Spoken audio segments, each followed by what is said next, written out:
ఇలా ఒడ్ల పొన్న పెరిగే గడ్డిని మనం నివారించుకోవాలంటే ఓన్లీ మనం ఇప్పుడు వాడుతున్న ప్రస్తుతం గడ్డి మందు, ఎక్కువ వాడే గడ్డి మందు గ్లూఫోసినేట్ అమోనియం.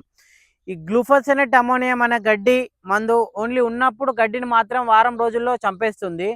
కాకపోతే మళ్ళీ మన గడ్డి అనేది 30 నుండి 40 రోజుల మధ్యలోనే మళ్ళీ గడ్డి అనేది ఎగురొస్తుంది. ఇలా ఎగురు రాకుండా అదే గ్లూఫోసినేట్ అమోనియం అనే మందులో, లీటర్ మందులో ఈ యాక్సఫ్లోరిన్ అనేది 100 ml మందును కలుపుకొని మనం ఇలా గడ్డి మందు అనేది ఒడ్ల పైన స్ప్రే చేసుకున్నట్టయితే ఉంటే మనకు మళ్ళీ 2 నుండి 3 నెలల దాకా ఈ ఒడ్ల పైన ఎటువంటి గడ్డి అనేది మనకు మొలవది. ఈ ఒడ్ల పైన గడ్డి లేనట్టయితే ఉంటే మన ప్రధాన పంటలు వచ్చేసి వరి కానీ, మొక్కజొన్నలో కానీ ఎటువంటి ఎక్కువ రోగాలు అనేది రావు. దీన్ని ఒక లీటరు ఒక 100 ml వచ్చేసి 8 పంపులకు వాడుకోవాలి. దీన్ని వాడినప్పుడు మాత్రం ఒడ్ల పైన మాత్రం పదన ఉండాలి. వర్షం పడ్డప్పుడు వాడుకోవాలి. కొట్టినాక ఒక 2 నుండి 3 గంటల దాకా వర్షం పడవద్దు. ఇక మరిన్ని వివరాలు తెలుసుకోవడానికి మా ఛానల్‌ను ఫాలో చేయగలరు.